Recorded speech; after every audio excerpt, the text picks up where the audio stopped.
the difference between high school and college ensembles. So right off the bat, I need to apologize because it's summertime and I've been spending more time at the beach and in New York than here with you guys. Um, can you blame me though? So a lot of you are about to graduate high school and move into college, and you have no clue what to expect when you enter the college environment. And I remember when I was in high school, one of my language arts teachers told me that once you enter college, the hand-holding and the outlines and the help stops. It doesn't. It's called office hours. Use them. But what about ensembles? So first, let's cover high school ensembles. And a lot of high schools are different and do this differently, so I'm just gonna generalize here. It might pertain to you, it might not pertain to you. This is a generalization. Does anybody finish high school and they're like, yeah, that was a great experience, 10 out of 10 would do again? Like, no. So there are, in my opinion, two types of high school ensembles. There's the high school band experience or orchestra experience if your school has an orchestra, and then there's the outside of school like youth ensemble experience, and those are two pretty different experiences. So with high school band, you get all of your rep at the beginning of the year. You may or may not practice it. Other people around you may or may not practice it. There are varying degrees of talent and people who are willing to practice. And then you do a concert, maybe a competition, and then you give, like, the final concert where you play everything that you've sort of learned together over the year. It's very much a let's learn this together sort of experience. Then there are ensembles outside of schools, youth wind ensembles, youth orchestras, for the student who's a little bit more serious about music, looking for more of a challenge, and these ensembles you typically have to audition to get in. When and if you get in, you're assigned a seat and a part, and it might rotate, it might not rotate, but you get your part and you're expected to learn it sooner rather than later so that you can work on more important things together with the whole ensemble. The concerts are usually of higher quality. You generally have more concerts, and you might perform in Carnegie Hall. So, when I auditioned for a youth orchestra in Boston, I learned a very important lesson. So you get your music almost a month before rehearsals actually start. You get your music during the summer. When you get your music, sometimes you'll find that on one piece you're playing first clarinet, or trombone, or whatever instrument you play.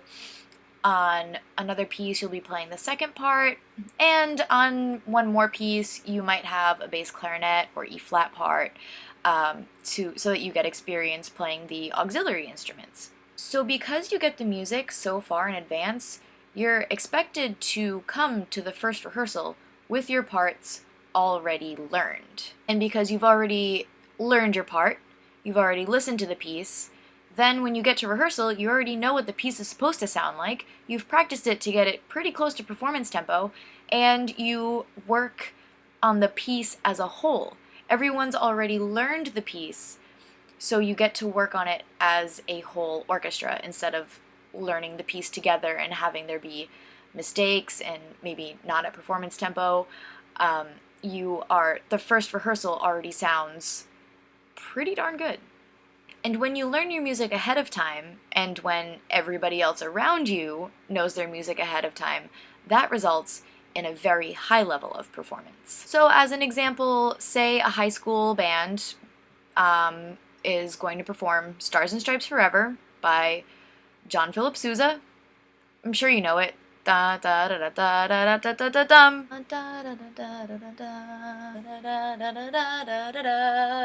That was embarrassing.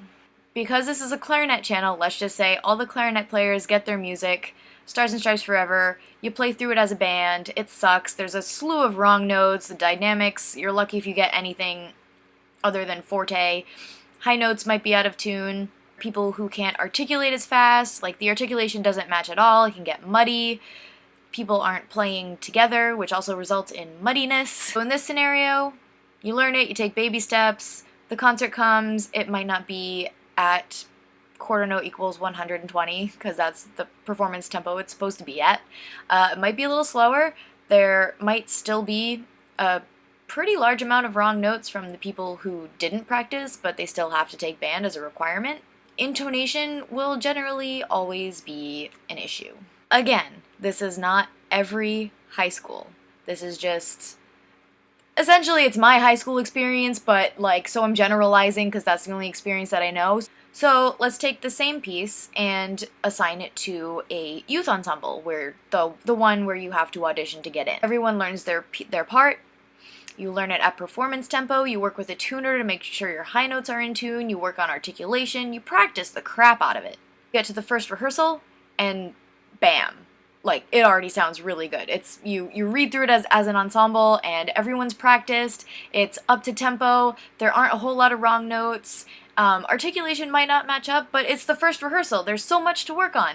So when the concert comes for this ensemble, it's up to tempo, might even be a little faster than the tempo.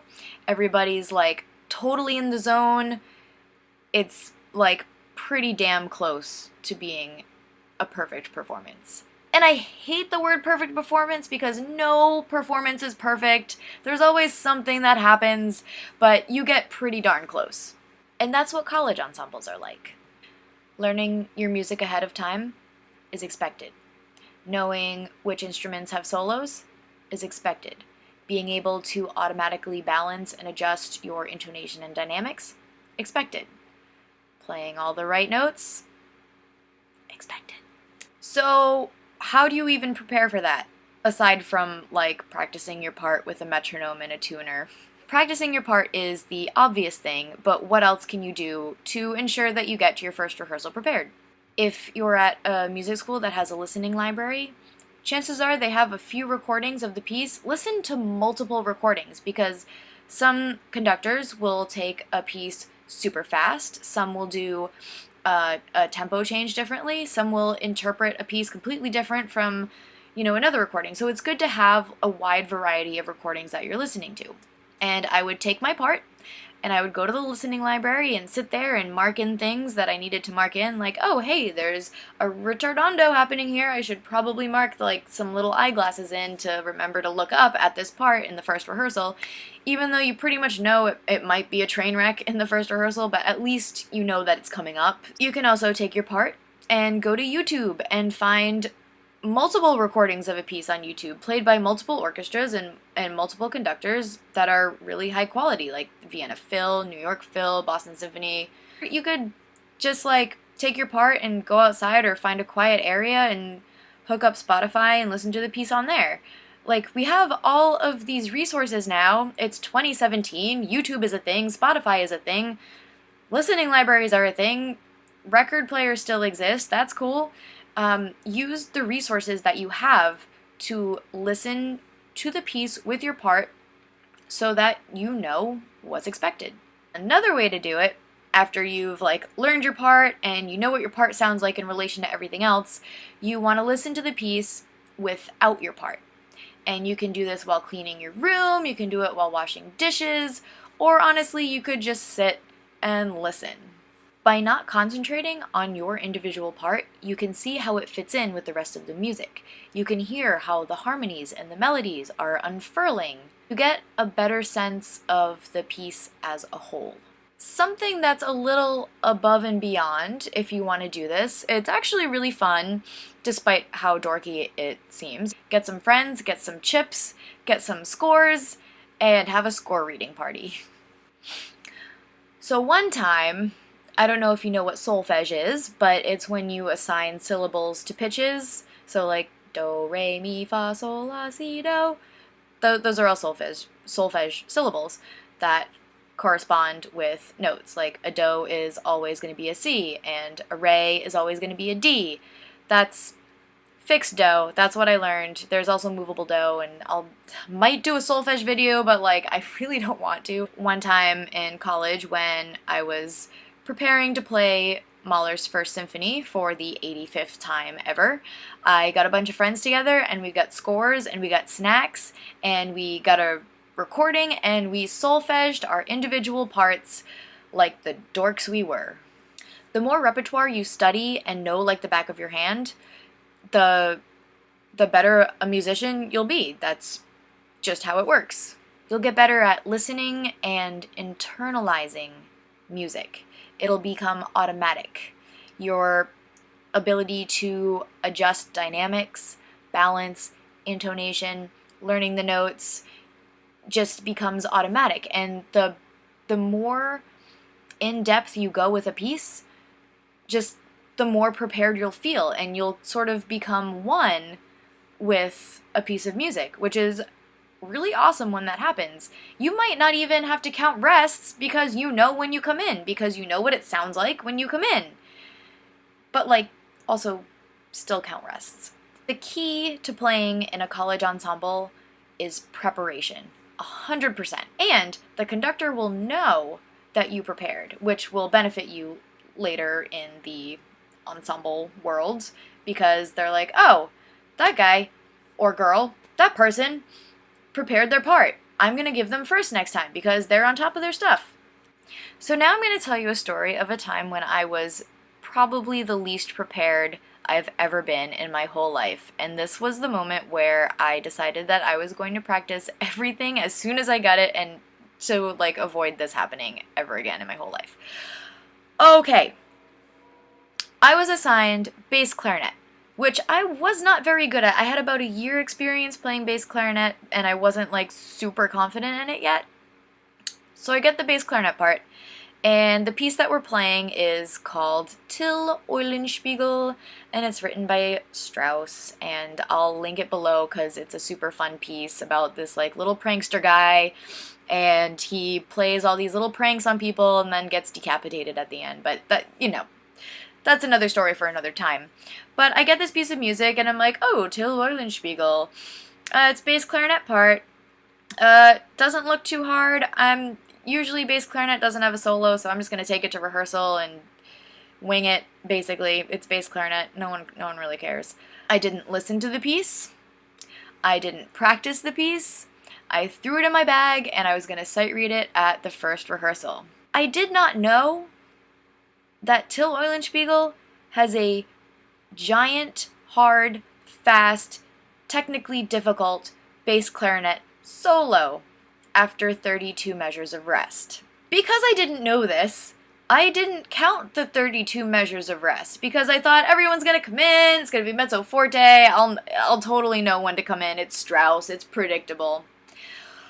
And I couldn't have been more wrong.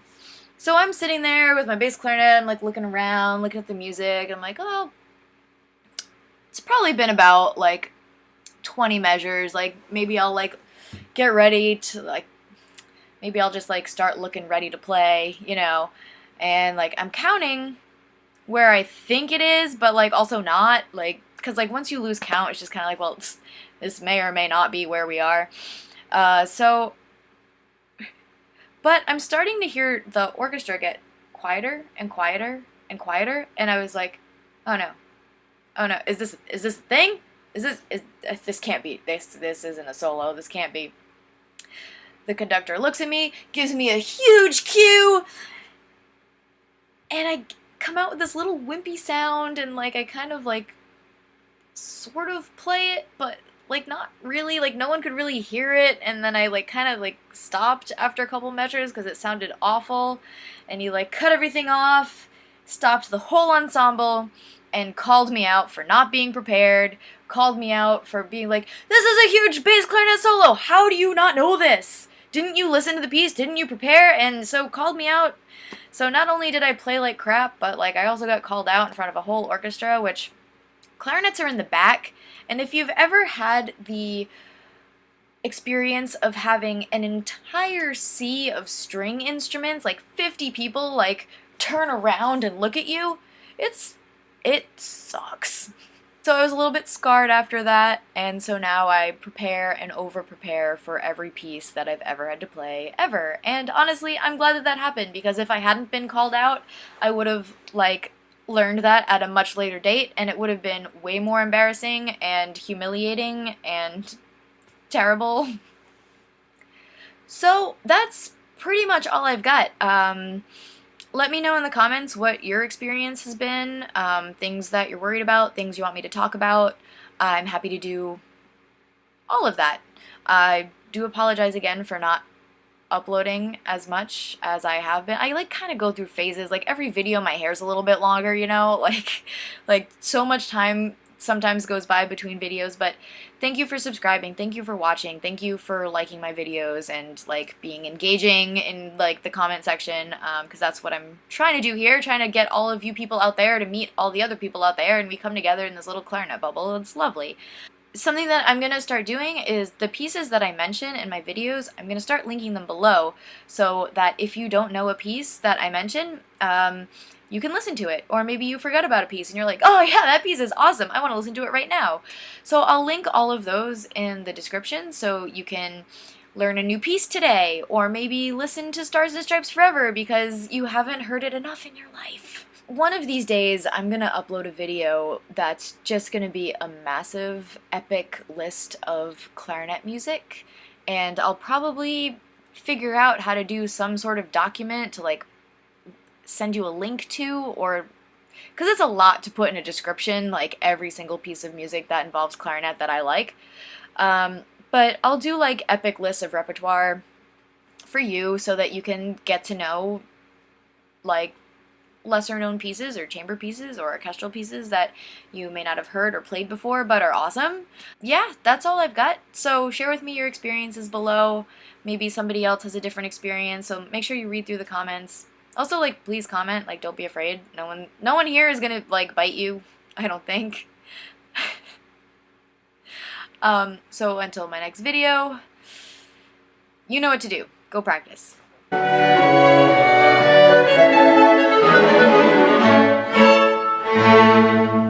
The conductor looks at me, gives me a huge cue,